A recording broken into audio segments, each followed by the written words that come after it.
દરેક માણસને એમ છે કે હું મારા જે કોઈ પ્રતિસ્પર્ધી છે એને પાછળ પાડી દઉં અને હું આગળ નીકળી જાઉં. હવે આ જે આગળ નીકળી જવાની દોડ છે ને એ બહુ ઇન્ટરેસ્ટિંગ છે. દરેક માણસને એમ છે કે મારે નંબર 1 થવું છે. આ જન્મ્યું ક્યાંથી?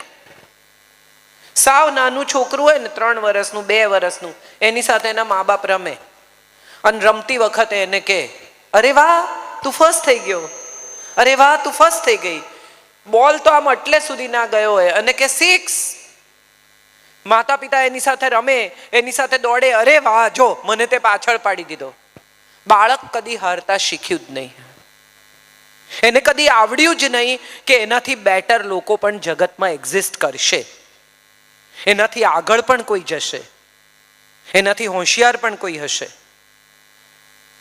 અને એ પછી જ્યારે એ બાળક આ સમાજને ફેસ કરે છે, એ બાળક જ્યારે સ્કૂલમાં જાય છે, એ બાળક જ્યારે સોસાયટીને, દુનિયાને, બજારને ફેસ કરે છે, ત્યારે એનો સૌથી મોટો પ્રોબ્લેમ એ છે કે એનાથી બેટર કોઈ વ્યક્તિને એ સહી શકતું જ નથી.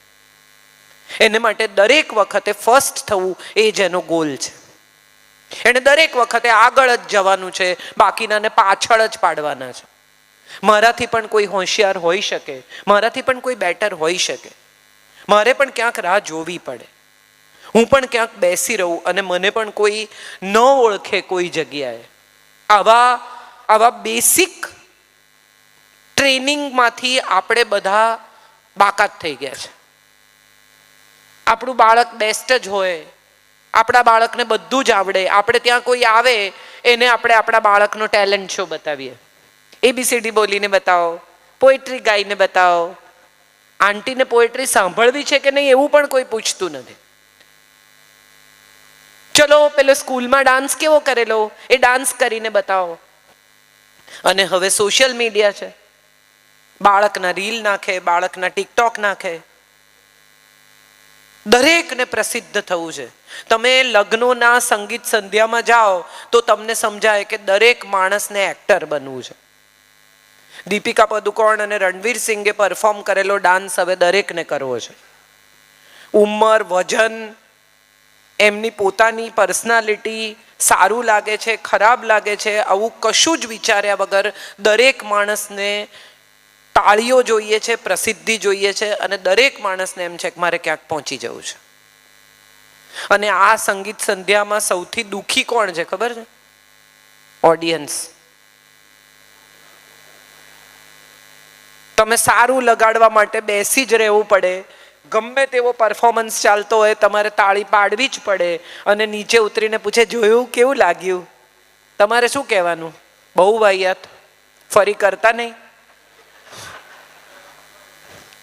તમે ડાન્સ કરતા હતા ત્યારે તમારું પેટ હલતું હતું, આવું કહેવાય કોઈને? તમારે તો એમ જ કહેવું પડે કે બહુ સરસ, તમે આટલો સારો ડાન્સ કરો છો એવી મને ખબર જ નહોતી.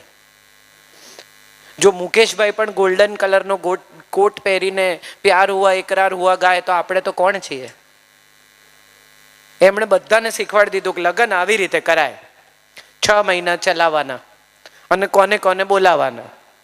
હવે દરેકને એમ છે કે આપણે આવા લગ્ન કરવા.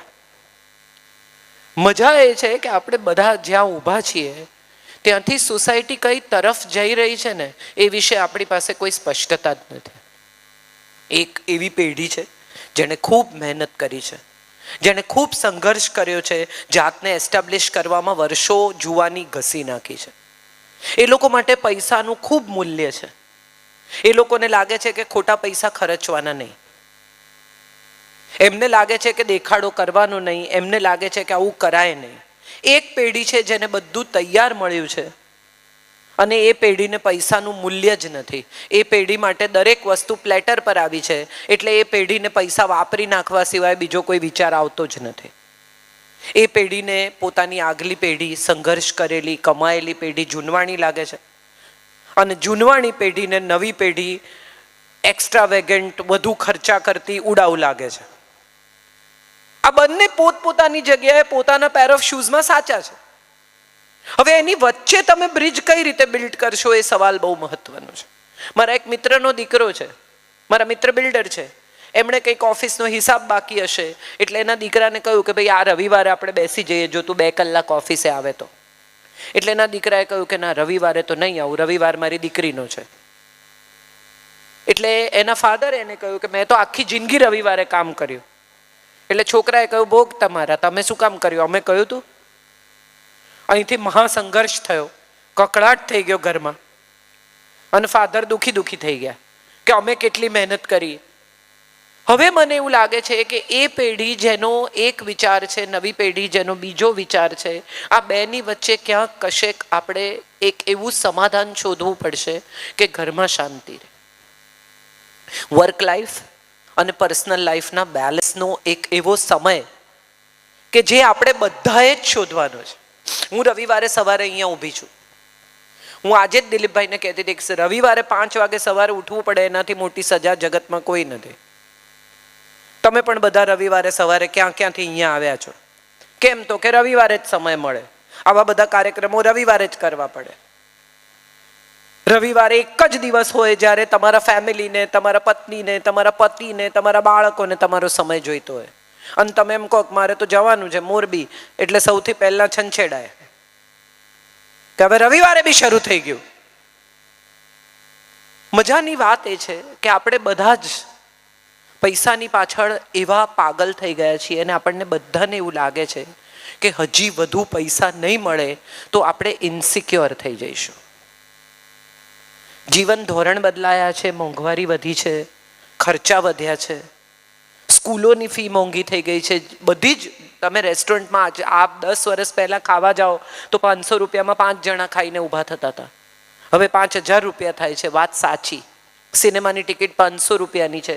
મેં 2 રૂપિયાની ટિકિટ જોઈ છે. બાલ્કનીની 3 રૂપિયાની અને અપર સ્ટોલની 2 રૂપિયાની ટિકિટ મેં જોઈ છે. હવે 500 રૂપિયાની મલ્ટીપ્લેક્સની ટિકિટ છે. આ બધા આંકડા બદલાયા પછી પણ કેટલીક વસ્તુઓ એવી ને એવી જ રહી છે, જેમાં સૌથી મહત્વની વાત છે ફેમિલી. આપણે બધા એવું માનીને ચાલીએ છીએ કે પૈસા હશે તો બધા આવશે, પણ એકચ્યુઅલી પૈસા હશે તો બધા આવશે એવું માનનારાને પૂછી જુઓ કે ખરેખર પૈસા આવ્યા ત્યારે બધા આવ્યા છે? એવી દોડ છે આ પૈસા કે જેની અંદર પાછળ કેટલા લોકો, કેવા લોકો, કોણ કોણ છૂટી ગયા એનો હિસાબ કરવા બેસો ત્યારે જ સમજાય કે જિંદગી ક્યાંથી ક્યાં નીકળી ગઈ. મારી ફિલ્મ જે 17મી ફેબ્રુઆરીએ રિલીઝ થઈ રહી છે, તારો થયો, એની વાર્તા આ જ છે કે પૈસા કમાવા દોડતા માણસને ભૂલાઈ ગયું છે કે એની પત્ની એની સાથે મોટરસાયકલ પર બેસીને ભાગી હતી. એ લગ્નના 20-25 વર્ષ દરમિયાન પાછળ છૂટી ગઈ છે. હવે વર્ષો પાછા આપી શકાય એમ નથી. એની જુવાની જતી રહી છે, એનું જીવન બદલાઈ ગયું છે. હવે મર્સિડીઝ છે, ગાડીઓ છે, મોટો બંગલો છે, પણ મોટરસાયકલ પર જે 2 જણા એકબીજાને ચોંટીને બેસતા હતા એ મજા નથી. ગાડીમાં હવે ડ્રાઈવર ગાડી ચલાવે છે અને વચ્ચે હેન્ડરેસ્ટ છે, હાથ પણ પકડી શકાતા નથી. એક જમાનો હતો કે 2 જણા હાથ પકડીને ગાડીમાં સારું સંગીત સાંભળે ને તો પણ સાંજ સુધરી જતી હતી.